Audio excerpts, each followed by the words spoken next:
So here we have the lying leg curl. With this exercise, setup is absolutely paramount. So with this, we'll talk about the feet in a second, but the knees are what we'll discuss first, just because they'll dictate how far up or down the machine you are, which then will correlate to the foot position. So with the knees on this machine, we want to make sure that the knee joint is directly in line with the axis of the machine, and that's basically where the machine rotates around.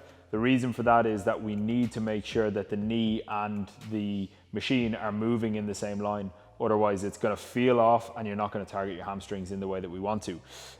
So once you have that set up, what we want to do is set the foot pad up so that it's just above the crease of your ankle.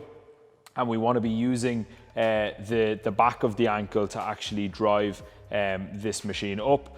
Then up here, we've got hands on the handles, elbows on the elbow pads, and then we're going to get a little bit of tightness in the back. So we're going to pull the shoulder blades down the back just to keep everything square here. Before we go, we're going to point the toes up towards the knees.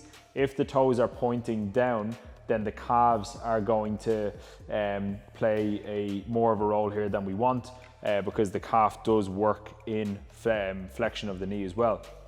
So from there then, we have everything set up nicely. We're going to lightly activate the glutes and just squeeze them slightly before we go. And then into this movement, the goal is to fully close the knee joint as much as possible, nice and slowly on the way up.